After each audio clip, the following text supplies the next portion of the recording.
함께 읽을 말씀은 구약성경 시편 131편 1절부터 3절까지입니다. 우리 함께 합독하도록 하겠습니다. 여호와여, 내 마음이 교만치 아니하고 내 눈이 높지 아니하오며 내가 큰 일과 미치지 못할 기이한 일을 힘쓰지 아니하나이다. 실로 내가 내 심령으로 고요하고 평온케 하기를 젖된 아이가 그 어미 품에 있음 같게 하였나니 내 중심이 젖된 아이와 같도다. 이스라엘아, 지금부터 영원까지 여호와를 바랄지어다. 아멘. 오늘 제목은 젖된 아이와 같은 마음입니다. 2절 말씀 우리 다시 한번 읽겠습니다. 실로 내가 내 심령으로 고요하고 평온케 하기를 젖된 아이가 그 어미 품에 있음 같게 하였나니 내 중심이 젖된 아이와 같도다. 교재 보겠습니다. 사람들은 인기와 영예를 얻으려고 하며 자신의 힘에 비해 큰 일과 미치지 못할 기이한 일에 힘쓴다. 이로 인해 항상 마음의 평안을 누리지 못하고 불만족 가운데서 살아간다. 본 시편을 통해서 우리는 어떻게 해야 마음의 평안을 누릴 수 있는지 배울 수 있다. 다윗은 교만을 버리고 겸손한 마음을 가진다고 고백한다. 그는 한 나라의 왕으로서 최고의 자리에 있다. 그 권세로 충분히 교만할 수도 있지만 그는 교만함을 버리고 하나님 앞에서 겸손해지기 위해 노력한다. 왜냐하면 무릇 마음이 교만한 자를 여호와께서 미워하시기 때문이다. 교만은 높은 눈에서부터 시작된다. 즉 자신의 위치나 분수를 넘어 필요 이상의 높은 곳을 바라보는 순간부터 교만은 시작되는 법이다. 사단은 하나님의 보좌를 넘보다 지상으로 쫓겨났다. 아담은 하나님과 같이 되려는 욕심에 사단의 유혹에 넘어갔다. 교만은 결국 하나님을 의뢰하는 행위가 아니라 대적하는 일이다. 이것을 잘 아는 다윗은 지금부터 영원까지 겸손히 하나님을 바랄 것을 간곡히 권고한다. 이처럼 하나님 앞에서 교만을 버리고 겸손한 마음을 갖는 사람은 엄마 품에 안긴 젖된 아이가 누리는 고요하고 평온한 삶을 살게 된다. 왜냐하면 전능하신 하나님께서 피난처가 되심을 확신하기 때문이다. 예수님은 광풍에 휩싸인 배 안에서도 평안히 주무셨다. 바울과 실라도 어두운 빌립보 옥중에서 주님을 찬양했다. 예수님께서 말씀하신다. 평안을 너희에게 끼치노니 곧 나의 평안을 너희에게 주노라. 내가 너희에게 주는 것은 세상이 주는 것 같지 아니하니라. 너희는 마음에 근심도 말고 두려워하지도 말라. 오늘 우리가 함께 읽은 시편 131편은 어제 읽었던 시편 130편과 같은 성전 순례시입니다. 오늘 시편 131편은 겸손의 시편이라고도 알려져 있습니다. 즉 다윗이 겸손을 다짐함으로 마음의 평안을 누리게 되는 것, 그것을 노래하면서 하나님 앞에 감사하고 예배하는 그런 찬양시입니다.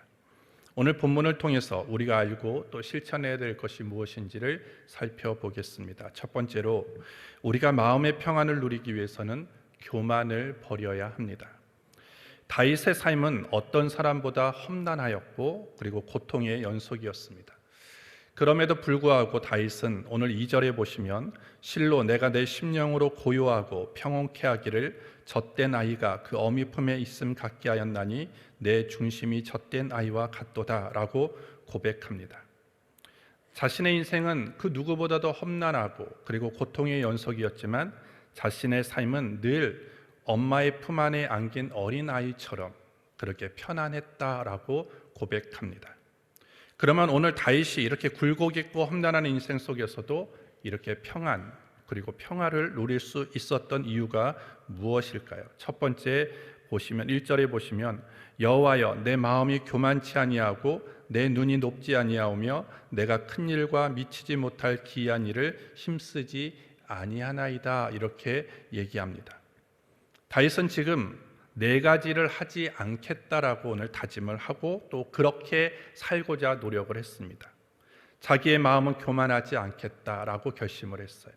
그리고 자기의 눈은 오만하지 않고 그리고 자기는 큰 일을 하려고 애쓰지 않고 그리고 자기는 감당하지 못할 놀라운 일을 하려고 하지 않겠다. 그리고 그렇게 다짐하고 그렇게 살았습니다. 이렇게 살았을 때 자신에게는 엄마의 품에 안긴 것, 그 어린아이와 같은 평안과 평화가 자신에게 찾아왔다라고 고백하는 것입니다. 오늘 다윗은 자신이 하지 않겠다라고 하는 이 네 가지는 뭐와 늘 연관되어 있는가 하면 교만과 연관되어 있습니다. 그렇기 때문에 결과적으로는 뭡니까? 다윗이 네 가지를 하지 않겠다라는 것은 즉 나는 교만하지 않겠다, 교만하지 않는 자가 되겠다라는 것을 다짐하고 그렇게 살아가는 그런 것입니다. 다윗은 교만이 어디서부터 시작해서 그리고 그 교만이 어떻게 자라고 그리고 교만이 어떻게 나타나는가를 설명을 해줍니다. 첫 번째로 보시면요, 교만은 어디서부터 시작합니까? 마음에서 시작한다라고 얘기를 합니다. 내 마음이 교만치 아니하고. 오늘 우리가 교만한 이유는 무엇입니까? 우리가 죄로 인한 부패한 마음이 있기 때문입니다. 부패한 마음에서부터 교만이 시작되어집니다. 우리는 다 부패한 존재들입니다. 그래서 우리가 뭘 잘하려고 하면 뭐든지 연습을 하고 훈련을 해야 되죠. 근데 교만이라는 것은 우리가 굳이 훈련하지 않아도 사람은 교만해집니다. 내가 다른 사람보다 조금만 키가 크다고 해서 교만하죠. 내가 다른 사람보다 조금만 이쁘면 교만합니다. 내가 다른 사람보다 조금만 더 많이 배웠어도 사람들은 교만해집니다. 교회 안에서도 마찬가지죠. 내가 다른 사람보다 좀 기도를 많이 한다, 교만해집니다. 그것으로 내가 더 겸손해지고 하나님께 영광을 돌려야 함에도 불구하고 내가 다른 사람보다 기도를 많이 하고 있어 라고 하는 그 자신감이 결국 교만으로 바뀔 때가 많고요. 다른 사람보다 내가 성경을 좀 많이 읽고 안다고 해서 또 교만해집니다. 내가 다른 사람보다 직분이 있어요. 그리고 내가 교회 안에서 많은 일들을 감당하고 있는 위치에 있다라고 할 때 또 교회 안에서도 우리는 교만해집니다. 이런 교만들이 다 어디서부터 시작됩니까? 마음에서부터 시작된다라는 것입니다.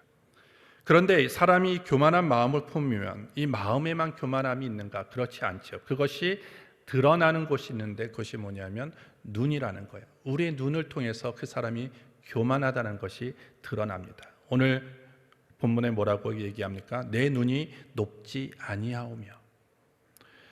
사람들이 교만하다, 그것이 바로 눈에 나타난다는 것입니다. 교만한 사람의 가장 큰 특징은 그 눈빛이 높음에 있다라고 다윗이 고백합니다. 내가 남보다 높다고 생각하면 사람들은 어떻게 해요? 다른 사람을 아래로 보죠. 그냥 깔본다라는 것입니다. 그러면서 늘 자신도 모르는 사이에 서로의 눈높이를 재며 피곤하게 살아갑니다. 자기보다 낮은 사람이라고 판단되면 무시하죠. 그리고 나보다 높은 사람이라고 판단되어지면 시기합니다. 그러다 보니까 우리 안에 평안을 잃어버리는 거예요. 그러면서 나보다 못한 사람이 나에 대해서 뭐라고 했을 때 감히 네가 나한테 그럴 수 있어? 라고 하는 마음이 드는 순간 우리 안에 있는 평안은 사라지는 거예요. 또한 저 사람이 나보다 높은 위치에 있음으로 인해서 나를 좀 무시한다라고 하는 그런 느낌을 받으면 어떻게 합니까? 네가 뭔데 나한테 이래야 저래야 하는 거야 라고 하는 식으로 시기합니다. 이런 마음을 품고 있으면 과연 우리 안에 평안과 평화가 있겠느냐라는 것이죠. 또한 이런 교만한 눈은 오늘 그 다음을 어떻게 나타납니까? 행동으로 옮겨지게 된다라는 것입니다. 오늘 본문 표현대로라면 뭐라고 해야 합니까? 큰 일과 미치지 못할 기이한 일, 이것을 무모하게 한다라는 것입니다.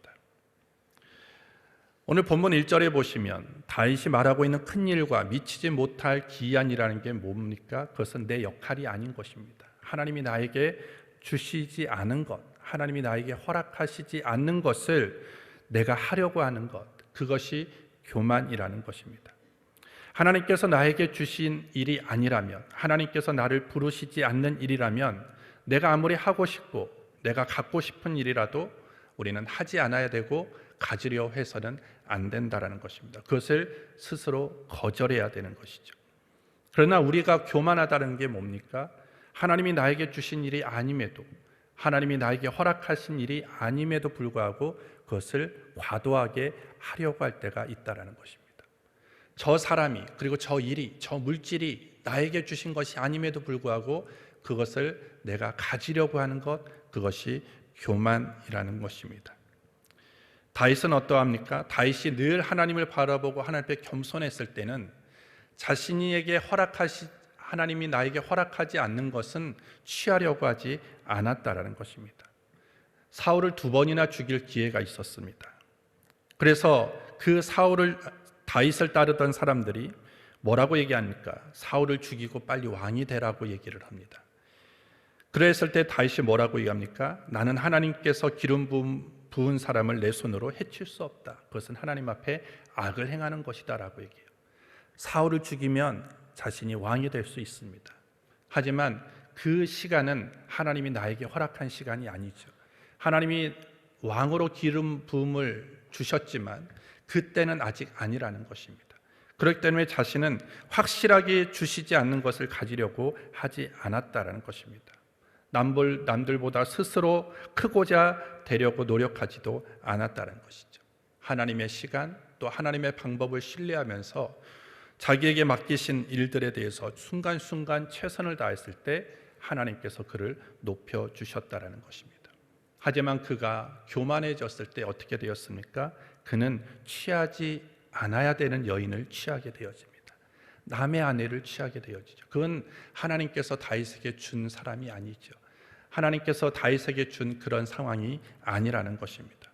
철저하게 하나님을 바라보고 하나님 앞에 겸손했을 때는 그가 하나님께서 그에게 허락하신 것만 가지려고 했어요. 자기가 능력이 되는 범위 안에서만 일을 하려고 했습니다.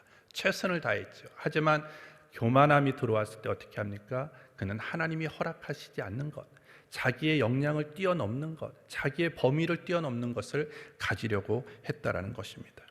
여러분들, 우리는 어떻습니까? 나의 눈은 지금 어디를 바라보고 있습니까? 높은 곳을 바라보고 있습니까? 다른 사람과 비교하면서 저 사람은 나보다 못하니까 무시합니까? 아니면 저 사람은 나보다 높다라고 생각하니까 시기하고 있습니까? 절대 그러면 우리 안에는 평안은 없어요. 늘 불평과 원망으로 우리의 마음이 채워지지 우리 안에 평안은 사라지게 되어지는 것입니다. 따라서 우리는 남보다 나를 높게 여기는 이 교만한 마음들, 그리고 높은 곳을 바라보는 이 교만한 눈들, 그리고 내 힘을 벗어난 일들, 하나님이 나에게 허락하시지 않는 일들을 하려고 하는 이 무모한 행동들을 우리는 멈춰야 되는 것입니다. 그런 것을 놓치지 못하면 우리는 평안할 수가 없는 것이죠. 여러분들, 겸손한 사람들의 마음에는 뭐가 있는지 아십니까? 고요함이 있습니다. 평안함이 있고요. 그리고 평안이 넘쳐나게 되어지는 것입니다. 그렇다면 지금 내 마음에 평안이 없다, 내 마음에는 늘 불안과 불평과 원망이 가득하다, 우리는 뭘 점검해야 됩니까? 오늘 나는 겸손한가? 그것을 점검해야 되는 거예요. 내가 겸손하지 않으니까 불평이 나오는 거고, 겸손하지 않으니까 원망이 나오는 거고, 겸손하지 않으니까 평안을 잃어버리는 것입니다. 이사야 57장 15절에 지극히 존귀하며 영원히 거하시며 거룩하다 이름하시는 이가 이와 같이 말씀하시되 내가 높고 거룩한 곳에 있으며 또한 통회하고 마음이 겸손한 자와 함께 있나니 이는 겸손한 자의 영을 소생시키며 통회하는 자의 마음을 소생시키려 함이니라. 하나님이 누구와 지금 함께 계신다고 말씀합니까? 겸손한 자와 함께 계신다라고 오늘 말씀합니다. 그 겸손한 자와 함께 있으면서 그 겸손한 자의 영을 소생시키고 통회하는 자의 마음을 소생시켜 주시겠다라고 오늘 약속하고 있는 것입니다. 여러분들, 하나님이 가장 기뻐하시는 믿음의 모습, 신앙의 자세는 뭡니까? 겸손이라는 거예요. 오늘 예수님도 그 겸손한 모습을 우리에게 보여주셨고, 그래서 너희도 그리스도의 그 마음을 품으라라고 말씀하신 그 마음은 무엇입니까? 겸손한 마음이다라는 것입니다. 이렇게 우리가 주님의 그 마음을 가지고 겸손한 자로 살아갈 때 하나님께서는 우리를 높여주시는 것입니다. 내가 스스로 높아지려고 하지 않더라도 하나님이 우리를 높여주신다고 야고보서 4장 10절에 보시면 주 앞에서 낮추라 그리하면 주께서 너희를 높이시리라 라고 분명히 약속하고 있는 것입니다. 오늘 여러분들 주님 앞에 겸손하십시오. 주어진 모든 삶의 자리에서 겸손함으로 나아갈 수 있는 저와 여러분들이 되기를 주님의 이름으로 축복합니다. 두 번째로, 우리가 마음의 평안을 누리기 위해서는 우리는 늘 주님 안에 있어야 하는 것입니다. 2절을 보시면 실로 내가 내 심령으로 고요하고 평온케 하기를 젖된 아이가 그 어미 품에 있음 같게 하였나니 내 중심이 젖된 아이와 같도다. 아이가 가장 만족함을 가질 때가 언제입니까? 가장 진정한 평안을 누릴 때가 언제입니까? 엄마 품에 있을 때입니다. 젖된 아이라고 얘기하는 이유가 뭡니까? 젖을 떼지 않으면 그 아이가 가장 편안할 때는 엄마의 젖을 물고 있을 때이죠. 하지만 젖된 아이가 가장 평안하고 가장 만족함을 누릴 때는 그냥 엄마 품에 안겨 있을 때라는 것입니다. 따라서 그 아이가 엄마 품에 안길 때 보여주는 그 모습은 정말로 최고의 지성과 최고의 능력을 가지고 있는 사람의 얼굴보다도 더 행복한 모습을 보여준다라는 것입니다. 우리도 주님 안에 있을 때 참된 평안을 누릴 수 있습니다. 왜냐하면 주님 안에 있을 때 우리의 영혼을 가장 모든 것들을 채워주시기 때문이죠. 그래서 이사야 55장 1절부터 2절에 너희 목마른 자들아 물로 나오라 돈 없는 자도 오라 너희는 와서 사 먹되 돈 없이 값 없이 와서 포도주와 젖을 사라 너희가 어찌하여 양식 아닌 것을 위하여 은을 달아주며 배부르게 못할 것을 위하여 수고하느냐 나를 청종하라 그리하면 너희가 좋은 것을 먹을 것이며 너희 마음이 기름진 것으로 구원을 얻으리라. 목마른 자들 오라는 것입니다. 돈 없는 자들 오라는 것입니다. 부족하고 갈급한 가운데 있는 자들 나에게 오면 내가 그 모든 것들을 채워준다라는 것입니다. 왜 어린아이가 엄마 품에 있을 때 가장 편안하고 만족을 누립니까? 엄마가 자신을 보호해주고 엄마로 인해서 모든 것들이 공급될 수 있다라고 신뢰하고 믿기 때문인 것입니다. 오늘 하나님만이 우리에게 가장 좋은 것을 주실 수 있는 분이십니다. 그리고 지금도 우리에게 가장 좋은 것을 주시고 계시는 것입니다. 다윗은 이것을 알았죠. 그래서 그 어떤 것보다도 내가 주님 안에 있을 때 평안을 누릴 수 있다라는 것입니다.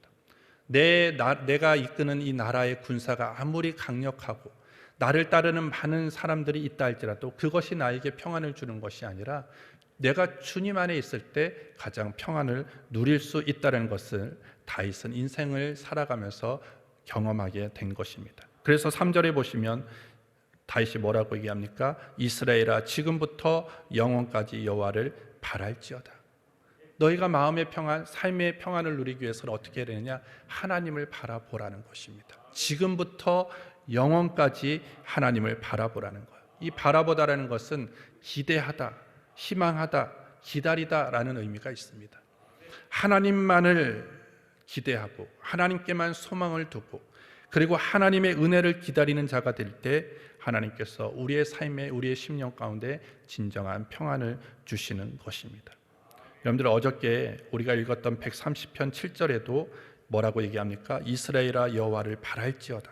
여호와께서는 인자하심과 풍성한 구속이 있음이라 이렇게 얘기했습니다.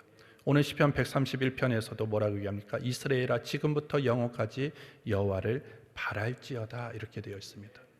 어제 시인은 깊은 수렁, 깊은 데서 하나님을 바라보라고 얘기를 합니다. 오늘은 엄마의 품 안에 있는 평안함을 누리는 자들에게도 너희는 영원까지 여호와를 바라보아야 된다라고 오늘 권면하는 것입니다. 그러면 오늘 이 말은 무엇입니까? 내 삶의 어떠한 상황 속에서 평안을 누리기 위해서는 하나님을 바라보는 것이 중요하다는 거예요. 깊은 자리에 있을 때도 하나님을 바라볼 때 평안이 임할 것이고 그리고 엄마의 품 안에 안긴 아이처럼 내 삶이 지금 잘 될 때도 평안할 때도 끝까지 하나님을 바라볼 때 그 평안함을 잃어버리지 않는다라는 것입니다. 여러분들 평안함 저절로 되지 않아요. 내가 힘써야 되고 내가 노력해야 됩니다. 무엇을 노력해야 됩니까? 교만하지 않도록 우리는 더 힘써야 되는 거죠. 교만하지 않기 위해서는 어떻게 해야 됩니까? 하나님을 바라봐야 돼요. 다윗은 하나님을 바라봤을 때는 겸손하게 살아갔어요. 하지만 하나님께 시선을 떨어뜨렸을 때 하나님으로부터 시선이 멀어졌을 때 그는 교만하게 되었고 어려움을 당하게 되었습니다. 오늘 저와 여러분들의 삶에 겸손함이 회복되기를 주의 이름으로 축복합니다. 오늘 시편 42편 11절 한 구절 제가 읽어드리고요. 오늘 마치겠습니다. 내 영혼아 내가 어찌하여 낭망하며 어찌하여 내 속에서 불안하여 하는고 너는 하나님을 바라라. 나는 내 얼굴을 도우시는 내 하나님을 오히려 찬송하리로다. 하나님을 바라보는 하루가 되기를 예수님의 이름으로 축복합니다. 하나님 아버지 감사합니다. 오늘도 주님 주신 말씀 붙잡고 성령 안에서 살아가는 하루가 되기를 원합니다. 성령님 인도하여 주시옵소서. 예수님의 이름으로 기도합니다. 아멘.